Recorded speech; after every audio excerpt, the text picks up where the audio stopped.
Di video kali ini, admin akan menceritakan anime yang berjudul Isekai Yakkyoku atau Apotek di Dunia Lain, yang ceritanya ini seru banget dan kalian bahkan dibikin penasaran dan ketagihan nontonnya. Apalagi genre tentang obat-obatan di Isekai ini sangat jarang karena ada sihir penyembuh. Namun dengan adanya obat atau farmasi yang datang ke Isekai ini menjadikan anime Isekai Yakkyoku ini warna baru yang fresh buat kita sebagai penikmat. Oke, langsung aja kita ke videonya, tapi jangan lupa like, comment, dan subscribe terlebih dahulu biar admin semangat bikin konten selanjutnya. Kita langsung aja, let's go!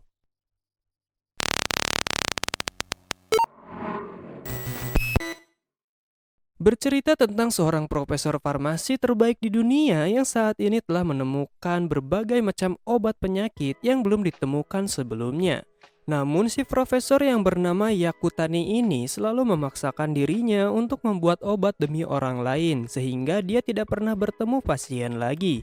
Hal ini dikarenakan sewaktu kecil adiknya itu meninggal karena tumor ganas dan tidak bisa disembuhkan. Profesor Yakutani ini tidak terima dengan alasan kalau adiknya itu bernasib malang karena tidak ada obat yang bisa menyembuhkan penyakitnya tersebut.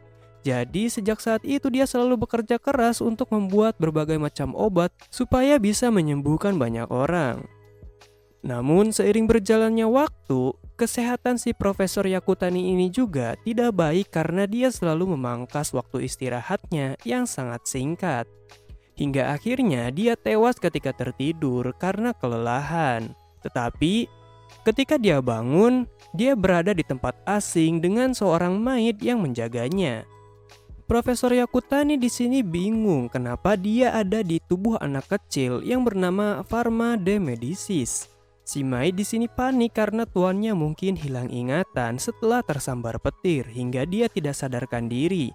Setelah itu Pharma melihat dunia luar yang ternyata sangat berbeda dengan dunianya dulu. Jadi dia sadar kalau dirinya saat ini telah mati karena kelelahan. Si maid juga terkejut hingga komat kamit sebab di lengannya Pharma terdapat sebuah lambang dewa Yakusin atau dewa medis yang sangat dihormati di dunia ini. Karena Pharma masih terlihat kebingungan, di sini si maid memperkenalkan dirinya lagi. Dia adalah pelayannya Pharma yang bernama Charlotte atau biasa disebut sebagai Lotte. Lotte di sini melayani keluarga de Medicis yang merupakan bangsawan tingkat Archduke di Kekaisaran Saint-Flour. Lotte di sini memberitahu banyak hal kepada Pharma karena dia tidak tahu apa-apa tentang dunia ini dan lingkungan hidupnya saat ini. Ayah Pharma adalah seorang apoteker istana dan seorang kepala sekolah di Akademi Farmasi Kekaisaran yang bernama Bruno de Medicis. Ibunya Pharma bernama Beatrice dan di sini Pharma juga mempunyai seorang adik perempuan yang bernama Blanche. Lalu ada juga kakaknya yang bernama Pale yang saat ini sedang sekolah farmasi di universitas terbaik dunia Novalut. Namun Lotte di sini merasa lebih panik karena Pharma melupakan teknik sucinya yang mana teknik suci adalah sebuah bukti seorang bangsawan ditentukan. Selain itu, Pharma yang diingat Lotte itu sangat menguasai teknik suci air. Lalu, Pharma di sini mencoba untuk mengeluarkan teknik suci seperti yang disarankan oleh Lotte agar Pharma tidak dikeluarkan dari bangsawan. Namun, karena Pharma adalah seorang profesor di kehidupan sebelumnya, jadi dia membayangkan sebuah air dibentuk dari molekulnya. Setelah berhasil dicoba, Pharma malah panik karena airnya terus mengalir tanpa henti. Untungnya, setelah beberapa saat dia berhasil menghentikan teknik sucinya. Lotte di sini merasa sangat senang karena tuannya berhasil mengingat kembali teknik sucinya yang bahkan lebih baik dari sebelumnya.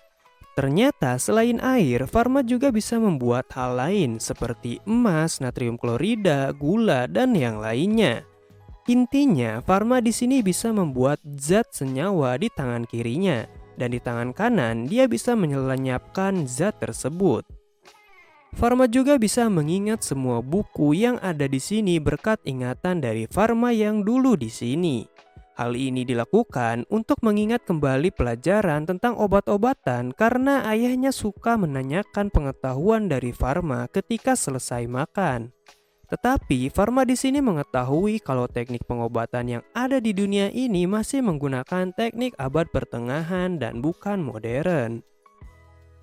Selanjutnya, Pharma disambut dengan ramah oleh orang tua dan adiknya yang masih khawatir terhadap kondisi Pharma setelah disambar Atta geledek. Siap! Siap! Bangsa kau! Maksudnya petir. Aniue, mau daijoubu? Itakunai? Pharma juga di sini berhasil menjawab pertanyaan dari ayahnya mengenai obat dengan baik. Besoknya, Pharma bertemu dengan guru pribadinya yang bernama Eleanor atau biasa disebut sebagai Ellen. Dia merasa ada yang aneh dengan Pharma yang saat ini tiba-tiba berubah seperti orang lain. Pharma di sini beralasan kalau ingatannya masih tidak jelas setelah tersambar petir dan Ellen pun langsung memakluminya setelah mendengar itu. Lalu Pharma langsung diajari lagi teknik suci tombak air oleh gurunya Ellen karena Pharma belum pernah melihatnya di kehidupan ini. Namun setelah melihat kekuatan Pharma yang sangat edan luar binasa,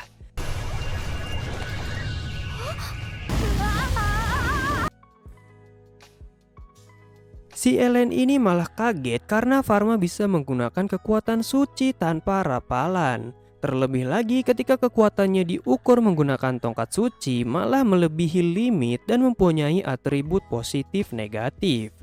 Ellen menjadi ketakutan setelah melihat simbol Yakusin di lengannya Pharma dan menyuruh agar Pharma merahasiakan kekuatan ini dari orang lain bahkan dari ayahnya sendiri. Pharma di sini sedikit teringat akan percakapan sebelumnya bersama Ellen tentang elemen suci yang hanya ada 5 dan Pharma bertanya kalau orang yang bisa menciptakan zat sesuai imajinasinya itu berelemen seperti apa. Ellen menjawab kalau itu hal yang mustahil karena elemen setiap orang tidak bisa berganti-ganti dan kalaupun ada maka dia bisa disebut monster atau dewa. Setelah melihat berbagai macam keanehan dari Pharma, akhirnya Ellen memutuskan untuk menyudahi pelajaran untuk hari ini. Tetapi karena Ellen memecahkan kacamatanya, jadi dia tidak bisa melihat dengan jelas. Kemudian dia dibantu oleh Pharma untuk melakukan sesuatu yang menurut Ellen itu lucu, tetapi hal itu beneran ngefek terhadap penglihatannya yang suram seperti masa depan kalian, guys.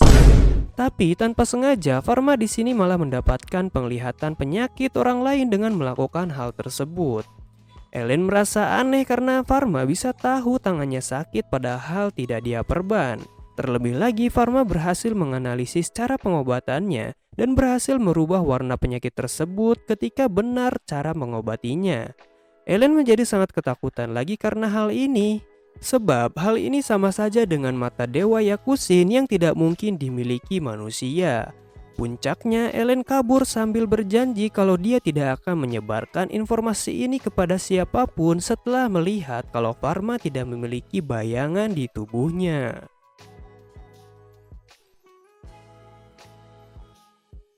Besoknya, Bruno di sini kaget karena Ellen ingin berhenti menjadi pengajar Pharma dengan alasan dia sedang demam parah. Pharma tentu tidak ingin memberitahu apa yang terjadi kemarin, lalu ayahnya Bruno meminta agar Pharma memberikan sebuah surat dan obat ini kepada Ellen jika memang dia sakit.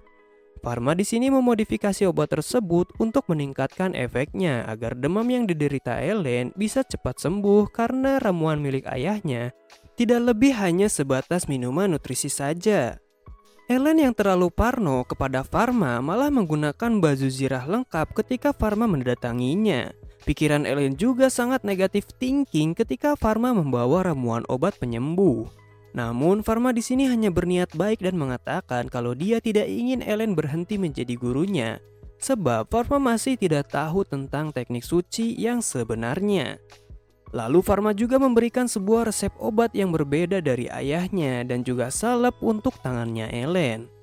Mendengar itu, Ellen yang mengetahui kalau Farma adalah reinkarnasi dari Dewa Yakusin, akhirnya menerima obat tersebut dengan penuh hormat karena itu adalah keinginan Dewa Yakusin menurutnya. Farma di sini ngotot kalau dia itu hanyalah manusia biasa dan masih membutuhkan bimbingan seorang guru. Tetapi kalau keputusan Ellen di sini sudah bulat, Farma berniat memberikan bunga sebagai rasa terima kasihnya kepada Ellen. Lalu Farma pun pamit. Besoknya, ternyata Ellen di sini tetap akan melatih Farma setelah diberikan obat kemarin karena dia yakin kalau Dewa Yakusin itu baik hati dan tidak pernah menyakiti manusia. Mereka pun mulai latihan lagi di pulau yang kosong untuk jaga-jaga jika kekuatan suci Farma tidak terkendali.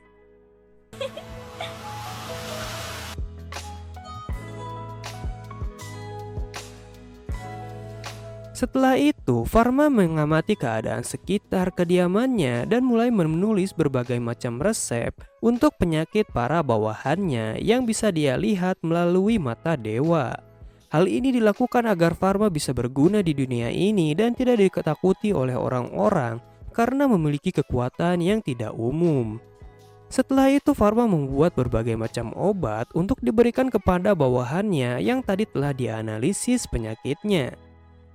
Dengan pengetahuan farmasi di kehidupan sebelumnya, Farma pun berhasil menyelesaikan ini dengan cukup mudah karena dibantu sihir juga.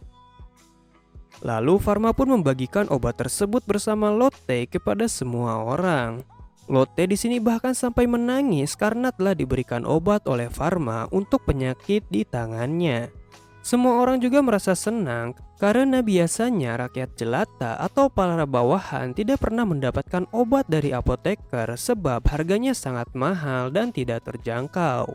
Tetapi Farma di sini memberikan obat secara cuma-cuma kepada mereka yang telah dianggap keluarga oleh Farma. Dan di sini Farma merasa tidak nyaman karena di dunia ini orang-orang kelas bawah terasingkan dari obat dan lebih mengandalkan dukun yang belum tentu bisa menyembuhkan mereka karena harganya yang lebih terjangkau. Karena itu pula harga obat sangat mahal yang hanya bisa dibeli oleh kalangan atas. Besoknya, Farma mendengar kabar kalau adiknya Blanche menderita penyakit cacar air yang dikategorikan berbahaya karena bisa menular. Jadi adiknya tidak boleh keluar kamar selama 3 minggu oleh ayahnya dan hanya pelayannya saja yang boleh memasuki ruangan tersebut. Farma yang sudah pernah terjangkit cacar air tentunya punya kekebalan tubuh dari penyakit itu, tetapi ayahnya tetap melarang. Karena bisa saja Farma terkena cacar itu lagi sebab belum ada catatan pasti yang sudah tertular tidak akan pernah tertular lagi. Setelah berhasil membuat obat untuk cacar air dengan kekuatannya, di sini Farma langsung menyelinap masuk ke dalam ruangan adiknya. Setelah memberikan obat tersebut yang dicampur dengan buah karena Blanche tidak suka obat pahit, Blanche merasa senang dengan kakaknya yang tiba-tiba berubah menjadi lebih baik kepadanya. Farma mengingat adiknya di masa lalu yang sangat mirip dengan Blanche. Beberapa hari berlalu dan Blanche pun telah sembuh dari penyakitnya hingga membuat ayahnya sedikit kebingungan dan mengira kalau anaknya ini memiliki sistem kekebalan yang bagus. Blanche di sini tetap merahasiakan pemberian obat kakaknya sesuai perintah Farma. Farma di sini merasa khawatir dengan kekuatannya yang sangat di luar Naila karena sebagai seorang reinkarnator. Kemudian, Farma juga berhasil membuat mikroskop lensa tunggal Pokoknya bacanya ini deh. Namun Farma mendapat panggilan mendadak bersama ayahnya untuk menghadapi ratu karena kesehatannya tiba-tiba sangat menurun.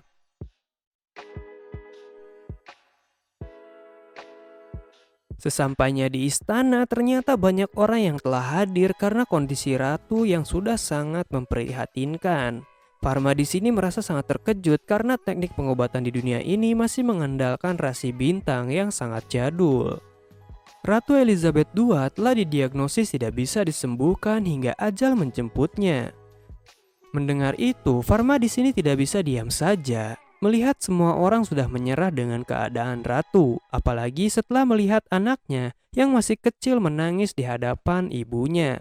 Lalu Farma menganalisis penyakit Ratu Elizabeth II yang ternyata dia mengidap penyakit kanker dan TBC atau biasa disebut White Death. Farma memberanikan diri untuk menawarkan obat buatannya sendiri kepada sang ratu. Ratu di sini melihat kalau Farma masih belum menyerah dengan penyakit yang diderita olehnya. Jadi dia akan mempercayakan Farma untuk membuat obat tersebut. Walaupun ditentang oleh apoteker istana yang bernama Claude dan ayahnya Farma, tetapi Ratu tetap mempercayakan hal ini kepada Farma yang telah mengetahui sumber penyakitnya. Farma yang tidak ingin diganggu oleh ayahnya pun langsung mengurung diri sambil membuat resep obat White Death dari kehidupan sebelumnya dengan teknik suci.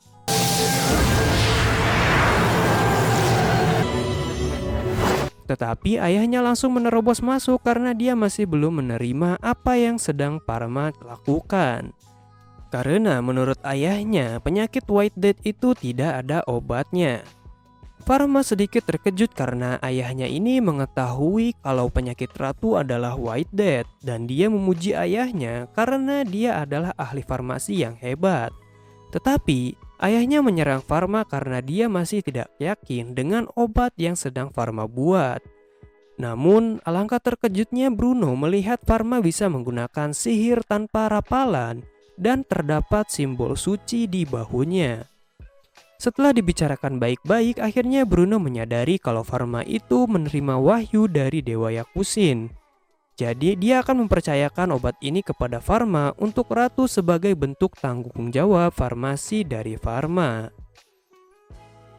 Tidak lama dari itu obat pun selesai dibuat dan Claude di sini menanyakan apakah tidak masalah kepada Bruno dan Bruno mengatakan kalau Farma mungkin saja bisa melampaui kemampuannya dalam bidang farmasi.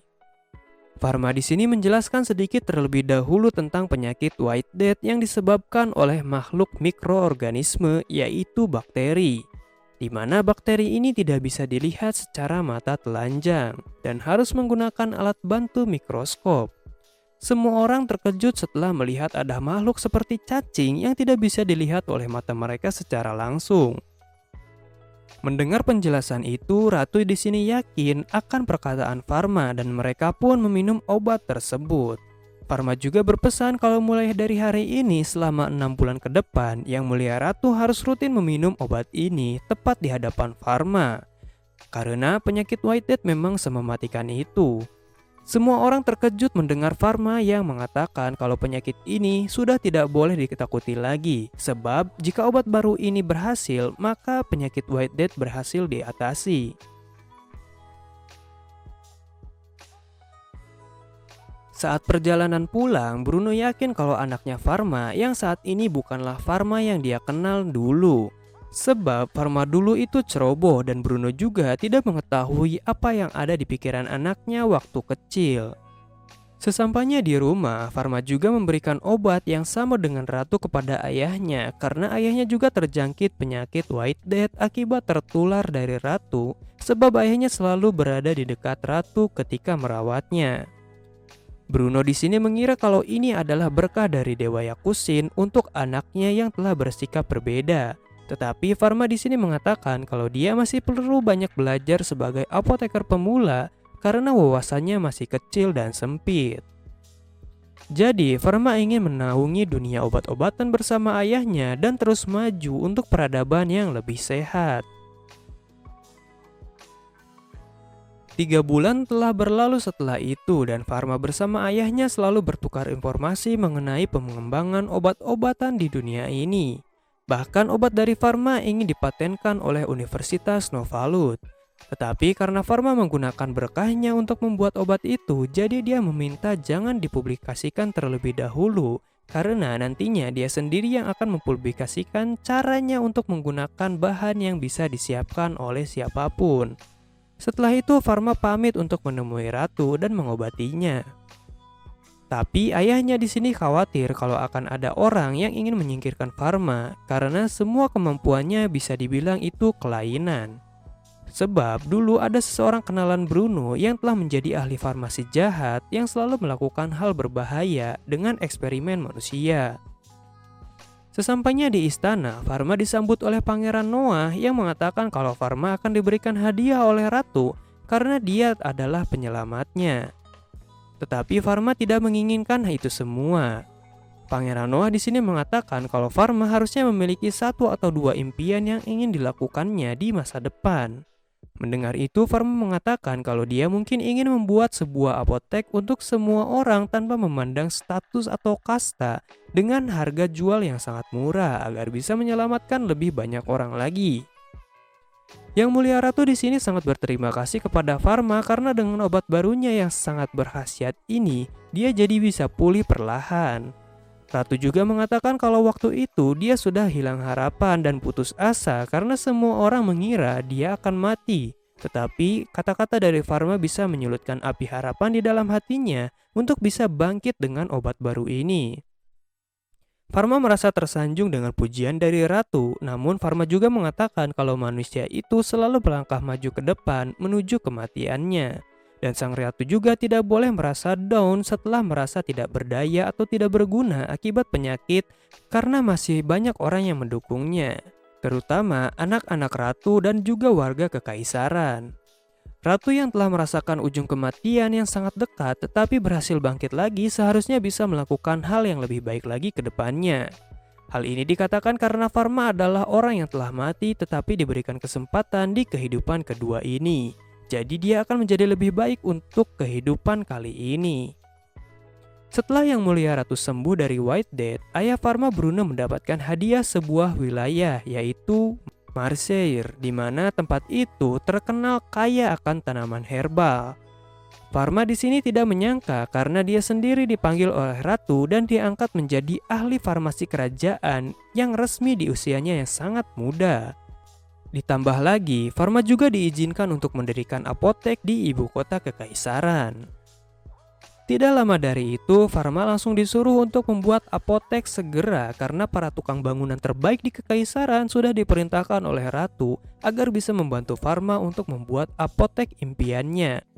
Walaupun sangat mendadak, tetapi Farma tetap bisa menggambar desain yang dia inginkan untuk apoteknya sehingga membuat semua orang terkejut. Setelah itu mereka langsung bekerja dengan sangat cepat dan apoteknya pun hampir selesai berkat rancangan yang sangat detail dari Farma. Kemudian Farma didesak lagi untuk segera memberikan nama apoteknya selagi masa pembangunan. Tanpa sengaja, Farma di sini bergumam kalau dia tidak menyangka bisa membangun apotek di Isekai. Mendengar itu, si tukang langsung membuat papan nama apotek ini dengan sebutan Isekai Yakyoku atau apotek di dunia lain. Farma di sini bingung, saya juga bingung, kalian juga bingung, tetapi lanjut aja lah biar lebih bingung. Ellen di sini menyukai nama unik dari apotek Farma yang bisa memanfaatkannya sebagai bahan promosi. Namun mereka di sini didatangi oleh seorang pria yang bernama Veron. Dia adalah kepala serikat ahli farmasi di Sunflower. Kemudian dia bertanya-tanya tentang toko apotek baru ini dan produk yang akan dijual itu seperti apa. Si Veron di sini sepertinya meremehkan Farma karena dia masih anak kecil, tetapi Farma berhasil meladeninya dengan baik sehingga membuat si Veron kesal. Serikat farmasi dari Sunflower juga tidak menerima anggota baru dari bangsawan karena mereka dikhususkan untuk rakyat jelata saja. Tetapi perselisihan argumen ini berhasil dihentikan oleh Ellen yang merasa kalau si Veron tidak sopan sebab menganggap remeh Farma yang masih anak kecil dengan nada bicaranya. Setelah ditantang untuk menjelaskan niat aslinya, akhirnya si Veron ngabrit ketakutan. Selanjutnya, setelah toko ditata dengan rapi dengan persediaan bahan yang akan dijual di sini, Farma kebingungan mencari seseorang yang pandai dalam urusan akuntansi dan administrasi untuk mengurus keuangan di toko ini yang bisa dipercaya juga. Walaupun Lotte mengajukan diri tetapi dia masih anak umur 9 tahun. Farma akan memberikan tugas yang mudah kepadanya karena Lotte memohon agar bisa bekerja di dekat Farma. Dia pun merasa sangat senang diberikan dengan tugas tersebut. Sesampainya di rumah, Farma terkejut karena Cedric yang merupakan akuntan di rumahnya tiba-tiba pensiun akibat penyakit lututnya yang semakin parah. Hingga membuat semua orang sedih dengan kepergiannya yang secara tiba-tiba. Namun Pharma yang mendengar itu mengatakan kalau lututnya sembuh, apakah Cedric mau bekerja di tokonya. Cedric pun mengiyakan kalau dia memang masih mau bekerja jika lututnya sembuh. Dan setelah mendengar itu, Pharma langsung meminta izin kepada ayahnya untuk merekrut Cedric ke toko apotek isekainya. Pharma di sini yakin setelah mendengar perkataan ayahnya tentang Cedric yang telah dibebas tugaskan dan mendapatkan hadiah emas untuk toko barunya, bahwa ini semua adalah rencana dari ayahnya untuk mempermudah Pharma membuat apotek di ibu kota dengan memberikan modal dan orang yang dibutuhkan oleh Pharma, karena Cedric adalah orang yang sangat tulus dan bisa dipercaya. Pharma pun berterima kasih kepada ayahnya. Pembukaan apotek dunia lain pun dibuka dengan pidato dari Pharma yang sangat panjang. Meskipun begitu, sepertinya masyarakat di sini masih belum mempercayai apotek yang tiba-tiba didirikan di ibu kota yang mungkin saja harganya akan sangat mahal.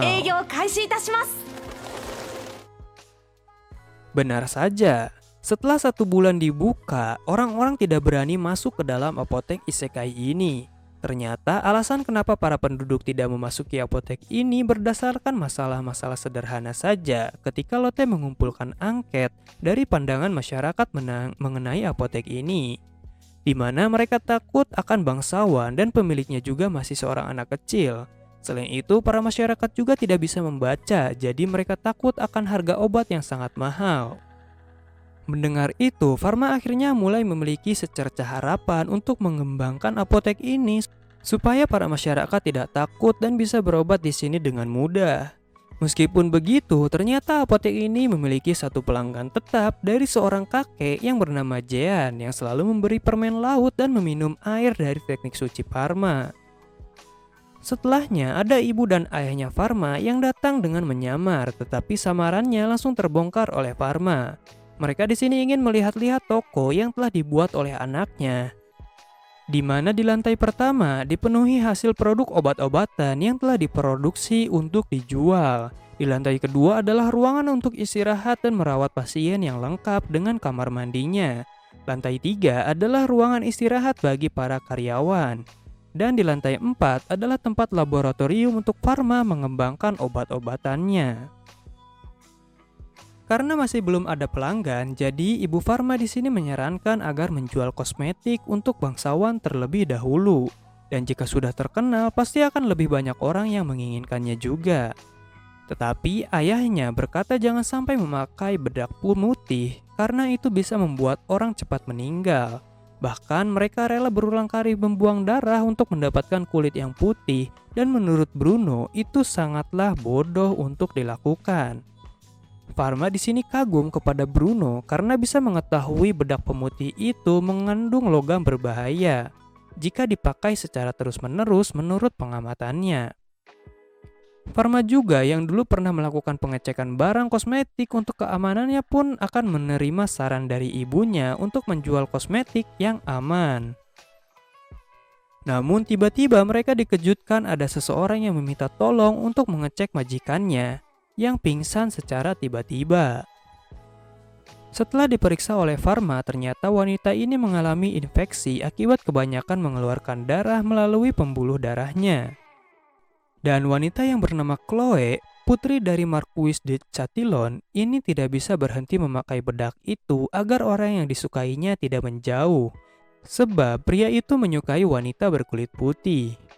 Karena itu, Pharma di sini berkata untuk datang kembali ke sini minggu depan, tetapi dengan catatan, Nyonya Chloe tidak boleh menggunakan bedak pemutih itu lagi karena Pharma akan menyiapkan kosmetik yang cocok dan aman untuk Nyonya Chloe.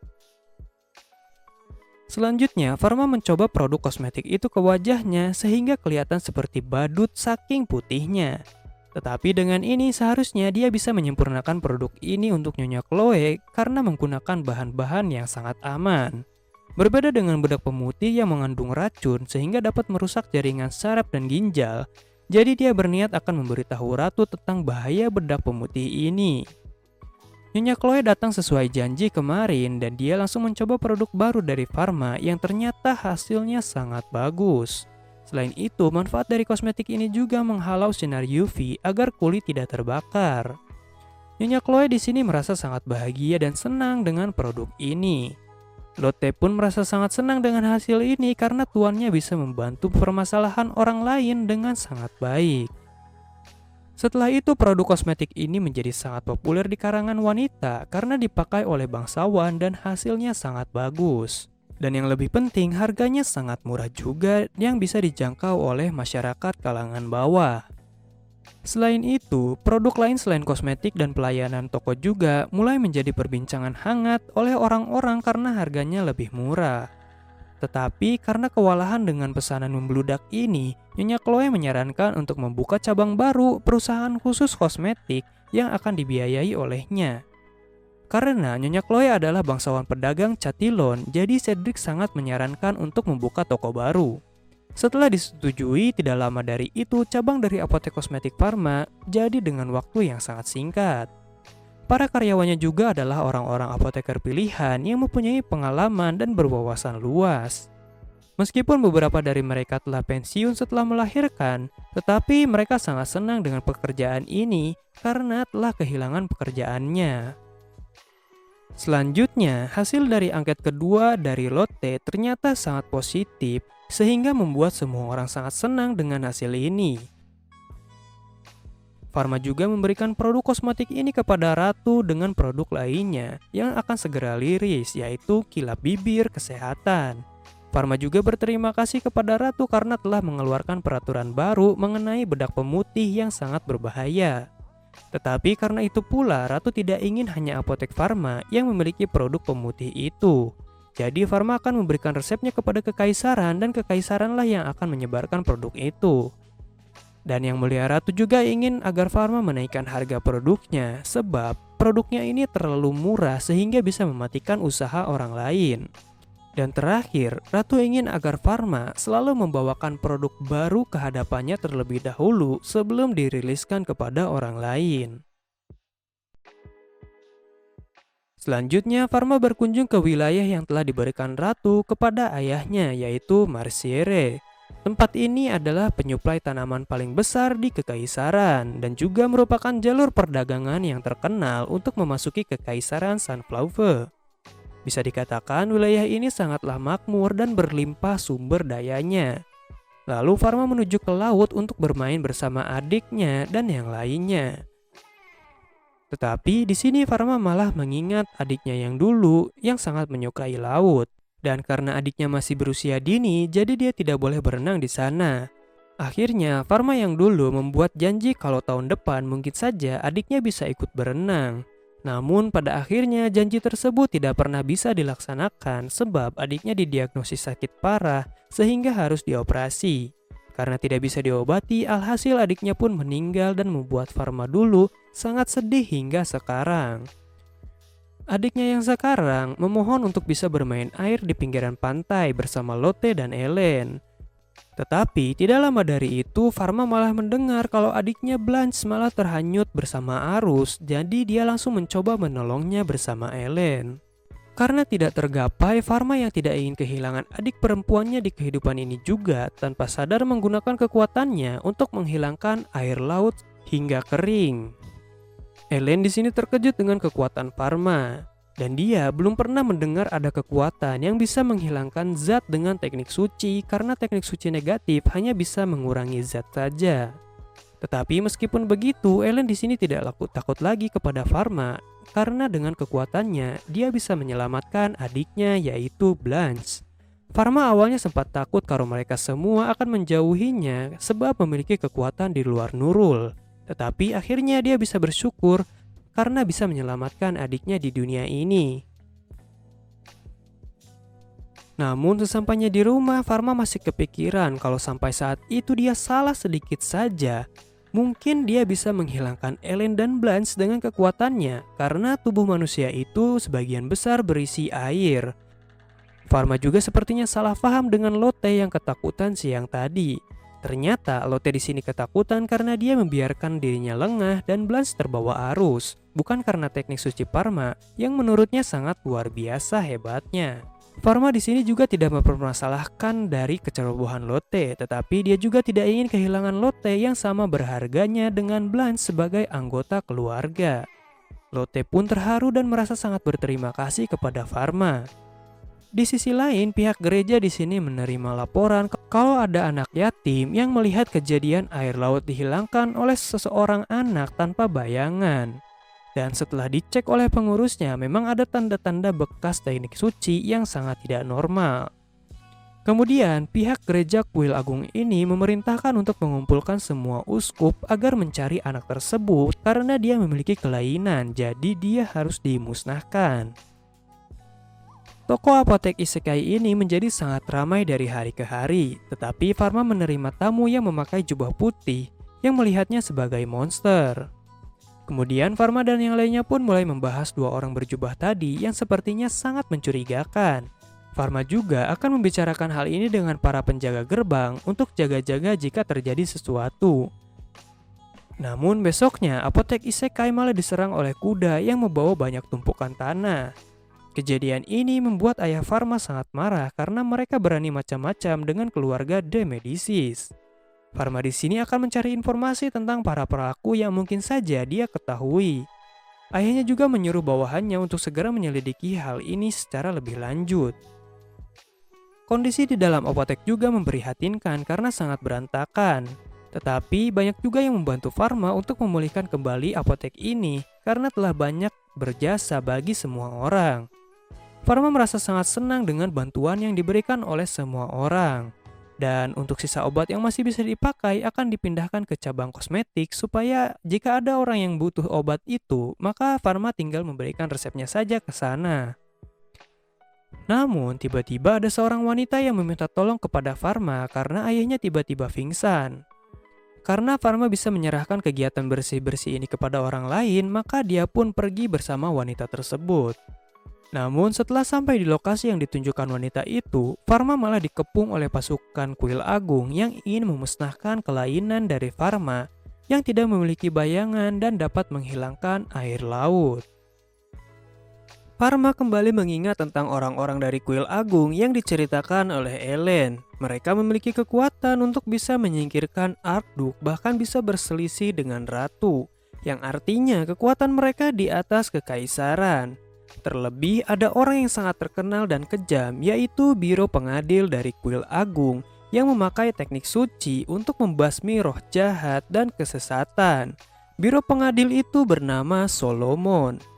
Dia mengira kalau Pharma itu adalah sesat dan berbahaya karena memiliki kekuatan di luar Naila. Obakuseo!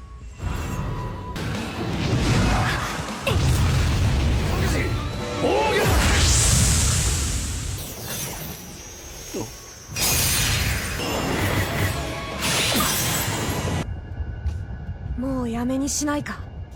Pharma di sini diserang dengan berbagai elemen, tetapi dia berhasil bertahan dengan kemampuannya. Hingga akhirnya Pharma terpaksa melawan karena dia tidak ingin hal ini terus berlanjut karena akan merugikannya juga.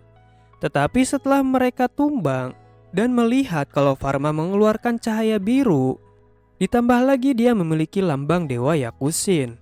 Si Biro Pengadil mulai menyadari kalau Pharma bukanlah orang sesat karena ciri-cirinya sangat cocok dengan Dewa Yakusin. Akhirnya mereka merasa sangat menyesal setelah menunjukkan permusuhan kepada Dewa Pelindung mereka.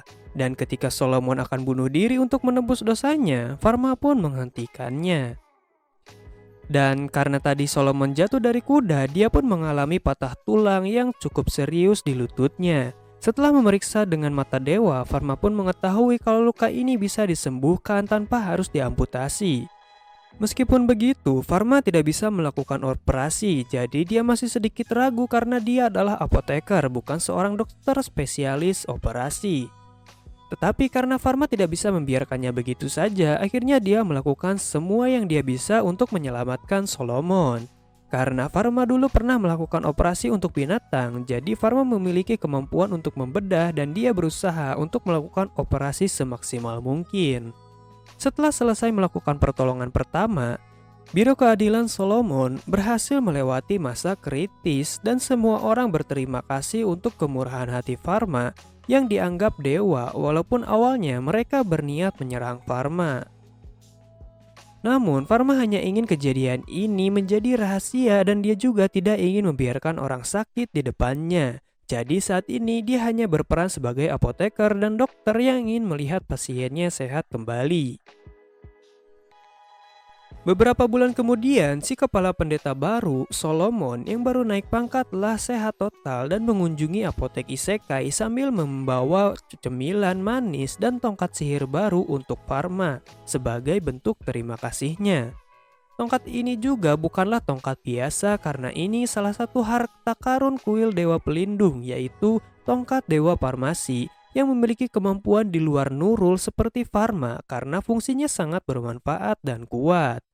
Tongkat ini juga hanya bisa dipakai oleh pemiliknya, yaitu Dewa Yakusin, dan tidak bisa dicuri oleh manusia biasa sebab akan tembus dan tidak bisa disentuh kecuali oleh pemiliknya saja. Blanche datang ke apotek ini karena dia memiliki janji dengan Pharma untuk bermain bersamanya sore ini. Tetapi Blanche tertarik dengan makanan yang dibawa oleh Lotte yang kelihatannya sangat enak. Tongkat suci ini juga bahkan bisa terbang untuk mengangkat pemiliknya.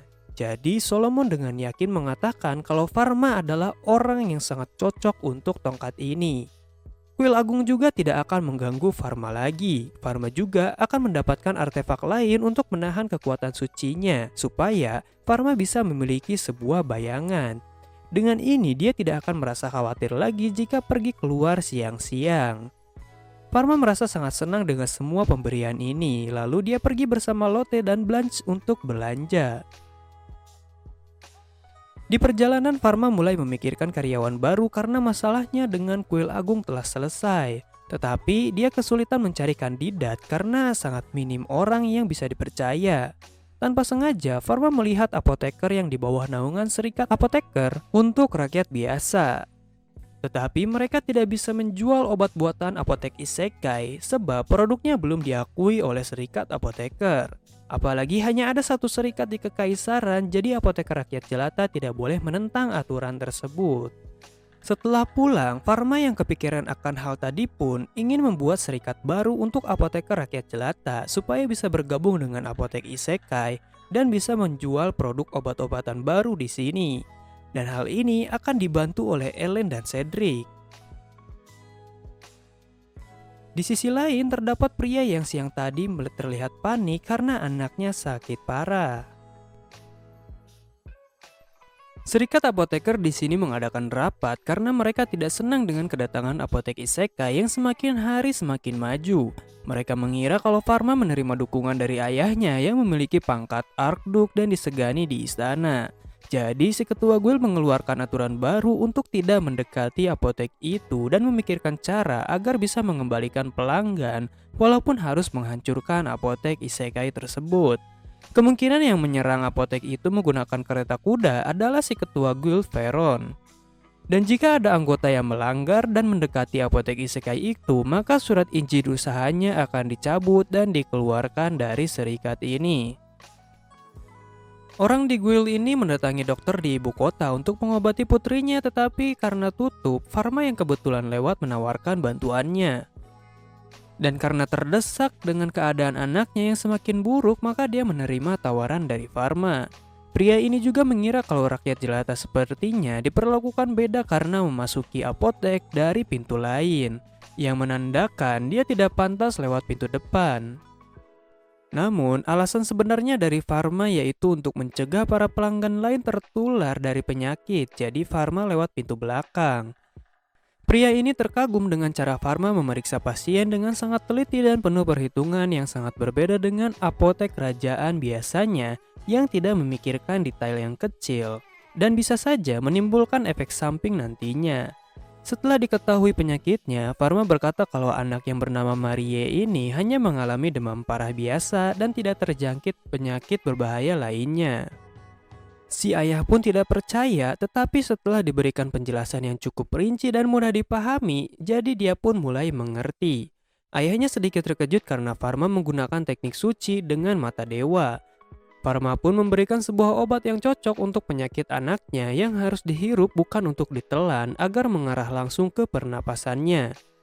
Tidak lama dari itu, kondisi Maria sudah membaik karena penanganan yang tepat dari Pharma. Pria ini juga sangat terkejut karena Pharma mau menerima pasien walaupun sudah larut jika keadaannya memang darurat. Terlebih lagi, harga yang dikira mahal ternyata sangat murah dengan alasan agar para anak-anak tidak takut untuk berobat di apotek ini.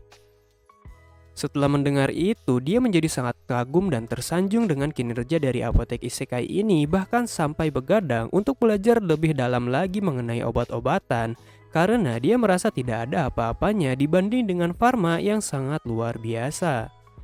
Pria ini dan istrinya juga merasa tidak berdaya di hadapan serikat apotek karena jika mereka menentang maka usahanya akan dicabut. Tetapi walaupun begitu, dia masih mempercayai apotek isekai karena jika sampai anak dan istrinya sakit, dia tidak bisa melakukan apa-apa untuk menyelamatkannya jika pengetahuannya hanya terbatas seperti ini. Serikat apotek kemudian mengadakan rapat lagi karena pendapatan dari setiap toko berkurang setiap harinya. Si ketua Guild Veron di sini tambah tidak senang lagi dengan keberadaan apotek dunia lain. Pria yang bernama Pierre ini pun memberikan pandangannya tentang toko apotek isekai yang menurutnya sangat luar biasa. Dan dia bisa mengerti kenapa para pelanggan di tokonya itu lari ke sana. Sebab semua fasilitas obat-obatan yang sangat lengkap, mereka juga tidak membedakan orang dari status sosialnya. Namun pernyataan ini langsung dibantah oleh ketua Guild Veron yang mengatakan kalau itu hanyalah akal-akalan bangsawan saja. Sebab dulu anaknya pernah sakit dan tidak ada bangsawan yang mau merawatnya sehingga anaknya meninggal dunia. Jadi si Veron berniat ingin melenyapkan anak itu agar apoteknya tutup. Tetapi si Pierre mengatakan ada cara lain, yaitu dengan belajar dan mencontoh apa yang dilakukan apotek itu supaya para pelanggan merasa puas dan bisa ditangani dengan tepat. Namun si Veron malah mengeluarkan si Pierre dan toko apoteknya pun dihancurkan.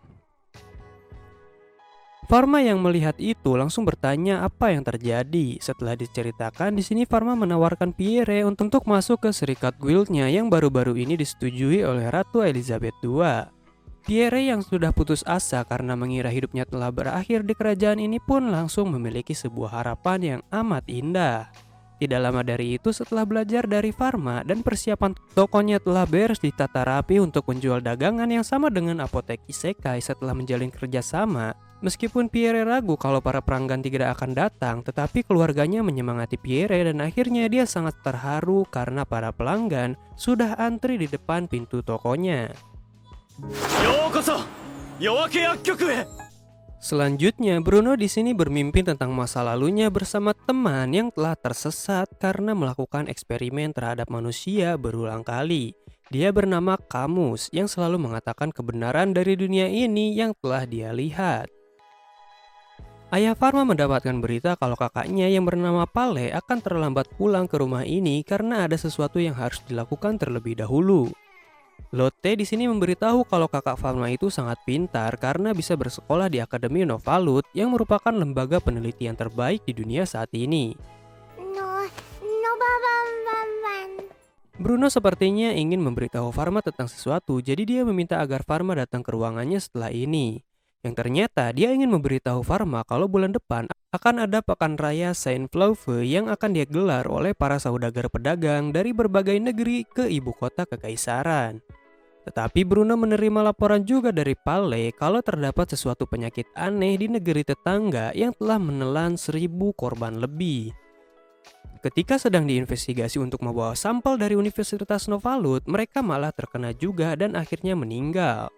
Yang berarti ini adalah wabah penyakit menular, jadi kekaisaran harus berhati-hati sebab kargo dan barang dagangan dari negeri tetangga juga akan masuk ke dalam kekaisaran. Mereka juga tidak akan bisa berlabuh di tempat lain kecuali di Marsiere, tempat yang diberikan ratu kepada Bruno. Jadi mereka tidak boleh membiarkan virus wabah itu menyebar begitu saja. Dan untuk penanganan dari pemerintah setempat itu langsung membakar jenazah orang tersebut yang terkena wabah sampai tak tersisa. Mendengar itu, Pharma cukup yakin kalau wabah kali ini berada di luar kendali para penduduk dunia ini sebab hanya itu saja cara yang bisa mereka lakukan untuk melemahkan virus yang memang lemah terhadap panas. Ciri-ciri peneliti yang terkena wabah itu telah ditulis oleh kakaknya yaitu Pale, di mana gejalanya sangat mengerikan sehingga menimbulkan benjolan dan merubah sebagian kulit menjadi hitam pekat. Farma juga meminta sketsa sampel dari penyakit ini untuk dia selidiki lebih dalam. Di sisi lain, Ratu dan para ajudannya sedang melakukan rapat karena berkat apotek isekai, tingkat kematian di ibu kota berkurang sebanyak 20% dari biasanya. Masyarakat juga telah diajari cara hidup sehat sehingga kemitraan dari apotek isekai ini juga telah menyebar banyak. Ratu ingin menghadiahi Farma gelar Arkduk, tetapi karena masih di bawah umur jadi hal itu akan ditunda terlebih dahulu. Selanjutnya, Ratu juga bertekad akan mendukung penuh Farma agar kekaisaran bisa terus sejahtera karena sepertinya dia memiliki kekuatan di atas manusia biasanya. Farma di sini menceritakan tentang penyakit mematikan ini kepada Ellen dan dia memiliki beberapa ide untuk mencegahnya. Namun setelah menerima sketsa dari kakaknya, dia jadi yakin kalau penyakit ini juga ada di dunia ini, yaitu wabah penyakit pes. Farma memberikan laporan kepada ayahnya kalau ini adalah wabah hitam atau wabah pes. Dan Bruno mengatakan kalau wabah ini terakhir terjadi di 210 tahun yang lalu yang sangat mengerikan dan mematikan hampir setengah benua. Penyebaran penyakit ini juga itu melalui kutu dari hewan pengerat. Walaupun ayahnya merasa pesimis jika wabah ini sampai ke ibu kota, tetapi Farma yang telah mengetahui penyakit itu telah menemukan sebuah obat walaupun masih terbatas karena saat ini hanya dia yang bisa membuat obatnya. Jadi, tujuan Farma di sini adalah untuk memberitahu para petinggi kekaisaran terhadap ancaman ini. Setelah itu, Farma langsung bertindak untuk mencegah wabah hitam ini terlebih dahulu dengan membuat tempat karantina di wilayah Marseille. Selanjutnya, Farma dan Bruno langsung memberitahu Ratu cara pencegahan wabah ini dan langsung membuat beberapa pos pemeriksaan dan membuat pengumuman untuk para warga supaya membasmi tikus dan membersihkan pakaian mereka dengan cara direbus karena penularannya berasal dari kutu atau pengerat. Ratu Elizabeth II di sini tidak akan pernah meragukan kata-kata dari Farma karena dia sangat percaya kepadanya. でことに当たってくれ。はい。 Farma di sini juga telah membuat mikroskop terbaru yang lebih canggih dan obat untuk wabah itu juga telah diproduksi hingga cukup untuk 1000 orang. Farma menginstruksikan untuk memberikan obat itu kepada siapapun yang terjangkit penyakit itu dengan gratis untuk saat ini. Penanganan wilayah di ibu kota ini juga akan diserahkan kepada Pierre dan yang lainnya. Di sisi lain, Ratu dan para menterinya berdiskusi sambil memberikan laporan kalau sampai saat ini belum ada masalah di pos pemeriksaan dan para pedagang dari berbagai negeri juga terus berdatangan. Ratu berkata kalau ekonomi juga penting tetapi cara kekaisaran mencegah wabah ini juga sangat penting dengan bantuan dari Farma. Kuil Agung yang dipimpin oleh Solomon juga ikut membantu dengan teknik sucinya dan membuat Ratu berterima kasih kepada mereka. Farma dan Ellen juga akan pergi ke daerah Marseille, tetapi dia sedikit ragu apakah dia bisa mengatasi ini atau tidak. Namun, Farma memiliki banyak orang yang mempercayainya, jadi Farma harus lebih percaya diri lagi.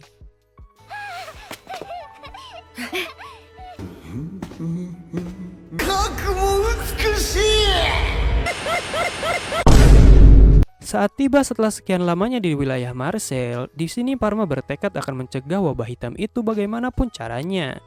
Selanjutnya Farma menemui muridnya dari Ellen yang kemarin ditugaskan dan memakai APD kesehatan yang sangat lengkap, kemudian memeriksa laporannya. Untungnya sampai sekarang masih belum ada masalah, tetapi para pedagang di sini menjadi sangat tidak sabaran sebab mereka menunggu terlalu lama di tepi pantai. Tetapi Farma dan yang lainnya tetap melakukan inspeksi agar tidak ada penyebaran wabah hitam yang masuk ke ibu kota. Meskipun sikap mereka kurang ajar, tetapi Farma tetap melakukan prosedur dengan sopan dan penuh ketelitian. Ellen di sini menjadi sangat marah karena pedagang lain malah ribut dan mencaci Farma yang seorang anak kecil. Namun keributan ini berhasil diredam oleh kakek Jean yang selalu datang ke apotek isekai untuk membeli permen laut yang ternyata dia adalah seorang laksamana yang bernama Jean Alain Gabin dari perusahaan timur yang sangat disegani oleh negeri-negeri tetangga. Karena diancam dan ditegaskan oleh laksamana Jean untuk mengikuti aturan kekaisaran dan memberitahu identitas Farma yang sebenarnya, akhirnya para pedagang ini meminta maaf. Farma pun berterima kasih kepada laksamana Jean.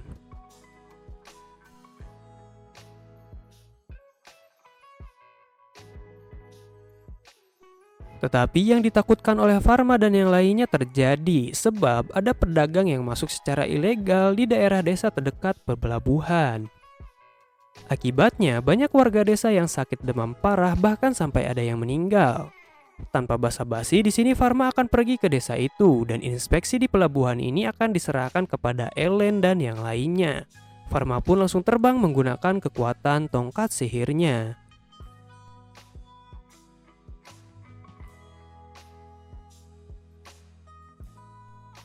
Sepanjang jalan, Pharma memikirkan cara untuk menangani pasien sampai dia hampir terjatuh.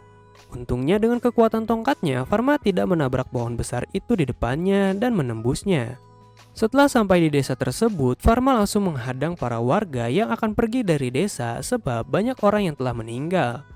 Bahkan Pharma di sini sampai menggunakan kekuatannya untuk membuat sebuah kubah es raksasa agar penyebaran penyakitnya tidak meluas.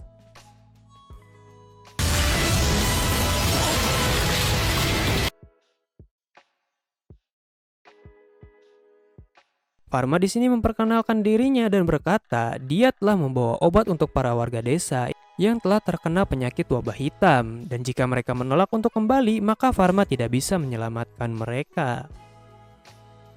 Kemudian Pharma bekerja sama dengan warga desa di sini untuk menangani wabah hitam dengan cara memisahkan pasien yang parah sampai yang belum terinfeksi. Namun di sisi lain terdapat kapal yang bergerak secara mencurigakan dan tidak menanggapi armada laut. Terdapat bendera yang menandakan kalau para kru sudah terinfeksi wabah dan membutuhkan pertolongan.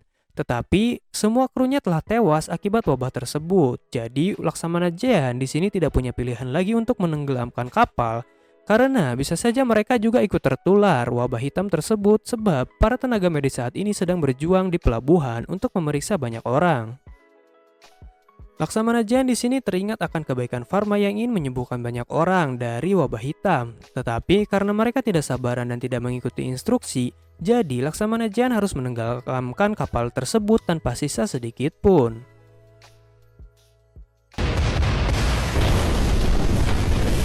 Di sisi lain, pengobatan di desa Estark lumayan berjalan lancar dan tinggal bagian yang paling parah saja yang akan ditangani oleh Pharma sendiri agar para penduduk dan ahli farmasi desa ini tidak ikut tertular karena tidak menggunakan APD. Pharma yang sudah masuk disambut oleh anggota kuil agung pengikutnya Solomon, dan Pharma akan melakukan yang dia bisa untuk menyelamatkan para pasien. Setelah diperiksa dengan mata dewa, Pharma mengetahui kalau ada 12 pasien yang terjangkit wabah pes, 2 orang tidak terkena dan 1 meninggal di ruangan ini. Lalu Pharma memberikan penanganan yang tepat menggunakan kekuatan dan obat buatannya sehingga banyak orang yang bisa disembuhkan. Pharma memberikan arahan kepada anggota kuil agung untuk mencari kru kapal yang kabur dari desa ini dan harus membakar habis muatannya lalu berikan obat kepada yang sudah terinfeksi. Ellen juga berusaha untuk mencegah penyebaran kali ini, tetapi dia merasa pesimis sebab jika Pharma di sini mungkin penanganannya akan lebih cepat. Namun muridnya malah memberikan pujian kepada Ellen yang sudah berjuang keras dan gesit dalam memeriksa muatan. Mereka pun saling menyemangati satu sama lain untuk menyelamatkan dunia dari wabah ini. Di sisi lain ada seorang profesor yang bernama Casper. Ia adalah peneliti sekolah farmasi, tetapi karena menurut semua orang penelitiannya itu tidak berguna dan hanya berfokus ke jamur dan mikroorganisme, jadi dia akan dipensiunkan tahun depan. Lalu Profesor Casper mendatangi kepala sekolah yang ternyata dia adalah Bruno. Dia salah paham dengan mengira kalau dia akan dipecat lebih cepat, tetapi Bruno mengatakan kalau Profesor Casper akan diberikan tugas penting untuk menyelamatkan dunia ini dengan penelitiannya. Ternyata bahan yang diperlukan sudah dikembangkan selama bertahun-tahun oleh Profesor Casper dan dengan ini Bruno sangat terkejut sekaligus senang karena wabah ini bisa diatasi. Bruno juga akan memberikan anggaran khusus untuk penelitian Profesor Casper sehingga membuat dia tidak percaya dengan semua ini. Tetapi tiba-tiba ada laporan mendadak dari wilayah Marseille dan Bruno langsung melapor kepada Ratu kalau ada yang berhasil menyelundupkan barang secara ilegal dan menuju ibu kota yang kemungkinan mereka semua adalah biang penyebar wabah hitam yang telah merenggut banyak korban jiwa. Ratu pun langsung memberikan perintah untuk memperketat penjagaan pos pemeriksaan, terutama pos yang mengarah ke wilayah Marseille. Walaupun berhasil memeriksa semua pasien, tetapi ada juga yang meninggal. Farma di sini berpesan untuk para warga supaya mengisolasi diri selama 2 minggu ke depan karena tempat ini seharusnya sudah aman setelah dilindungi oleh kekuatan suci. Farma juga menyuruh mereka agar membunuh semua tikus atau kutu yang ada di desa ini. Lalu Farma akan pergi mencari penyeludup yang kabur dari desa itu. Kemudian, Farma di sini menginterogasi orang yang ditinggalkan kelompoknya sebab mereka telah mengalami demam dari wabah tersebut. Jumlah sisa yang berhasil kabur itu ada 24 orang dan 5 orang kesatria suci yang melayani bangsawan. Terlebih lagi, muatan mereka juga mengangkut hewan pengerat yang kemungkinan besar sumber wabah tersebut dari hewan itu yang dibawa dari wilayah yang hancur karena wabah tersebut baru-baru ini. Dan sepertinya ada sesuatu yang janggal juga dan mencurigakan di sini, meskipun mereka adalah kriminal. Tetapi, Farma yang merupakan ahli farmasi tetap akan memberikan obatnya dan mereka harus diadili dengan hukum yang berlaku di kekaisaran. Di sisi lain, Lotte membagikan masker kepada para pedagang yang datang ke ibu kota ini untuk mencegah penularan. Namun di gerbang 6 ternyata sudah ada orang yang terjangkit penyakit wabah hitam ini, jadi si Pierre langsung mengambil tindakan ke sana. Dan terjadi ledakan juga yang menyebabkan Lotte khawatir. Ternyata para kesatria suci dari negeri tetangga yang menyeluduplah yang menyebabkan keributan ini sambil melepaskan tupai pengerat. Lalu Pierre di sini memberikan perintah agar semua gerbang dan rumah ditutup karena sumber wabah itu bisa tertular dari tikus dan hewan pengerat seperti tupai terbang tersebut. Semua orang panik setelah mendengar bunyi lonceng peringatan. Dan dari kejauhan terdapat seseorang yang memiliki aura gelap yang sedang nongkrong chill di atap. Yang Mulia Ratu di sini menerima laporan kalau ada 5 kesatria suci dari Nederland yang ikut menyerang, tetapi Ratu juga bingung karena Nederland adalah sekutu kekaisaran sejak lama. Jadi Ratu yakin ada seseorang yang merencanakan ini. Bruno di sini menceritakan kalau mungkin ada satu orang yang kemungkinan pelakunya. Karena 3 tahun lalu di Nederland merekrut ahli farmasi dari kalangan bawah. Dia juga orang yang sangat Bruno kenal dekat sewaktu sekolah dulu yang selalu melakukan percobaan terhadap manusia walaupun dia jenius. Alhasil dia ditangkap oleh kuil agung dan dihilangkan kekuatan sucinya. Dia bernama Camus de Sade yang memiliki pemikiran gila. Bruno di sini bersumpah akan membunuh orang itu. Dan untuk pencegahan, Bruno meminta Ratu untuk meminum obat wabah tersebut karena bisa dipastikan wabah ini telah sampai di ibu kota karena ulah orang tersebut.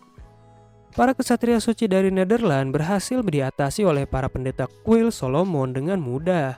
Di sisi lain, Farma yang telah datang di ibu kota langsung memeriksa sekitar dan ternyata ada tupai terbang yang menyebabkan penyebaran virus ini lebih cepat. Farma dan ayahnya langsung menuju sumber keributan. Dan setelah menginterogasi kesatria suci, Bruno yakin kalau ini adalah perbuatan Camus de Sade yang telah dirasuki roh jahat.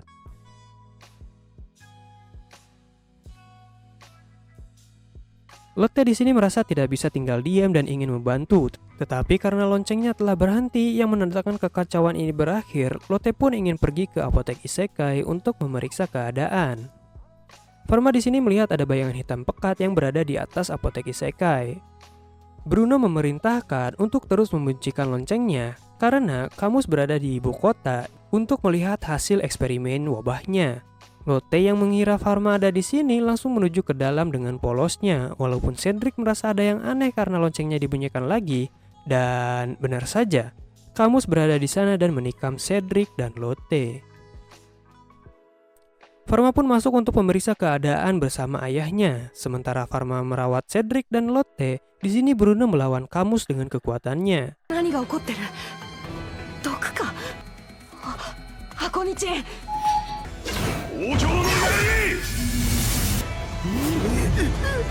Tidak lama setelah Farma berhasil mengetahui cara pengobatannya, Bruno berhasil dikalahkan dan Farma merasa marah sebab Camus menganggap manusia hanya sebagai objek eksperimen. Si Camus ini terus-terusan ngoceh kalau Farma akan bernasib sama seperti dia dan menjadi roh jahat. Namun Farma yakin kalau hanya dia saja orang yang tidak bisa disembuhkan. Lalu Farma melenyapkan dia dengan kekuatan pemurniannya. Camus pun di sini berhasil dikalahkan. Lotte di sini menemui Farma yang terlihat sangat sedih.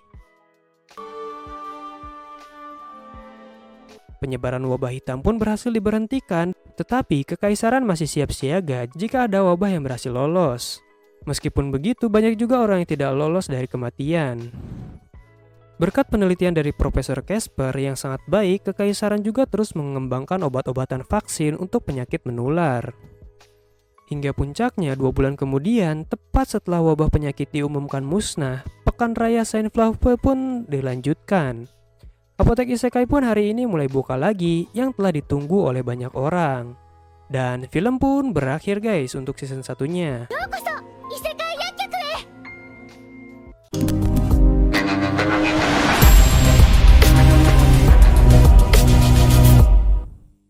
Perjalanan yang cukup panjang dari karakter utama kita yang dulunya adalah seorang profesor paling jenius dalam bidang farmasi berubah menjadi dewa farmasi itu sendiri ketika dipindahkan ke Isekai. Admin berharap bakalan ada season 2-nya karena genre Isekai macam Isekai Yakyoko ini sangatlah jarang dan seru banget buat ditonton. Kalau menurut kalian gimana guys? Seru nggak anime ini? Jangan lupa untuk like, komen, dan subscribe buat dukung admin berkembang lebih jauh lagi ke depannya. Sampai jumpa di next video. Adios.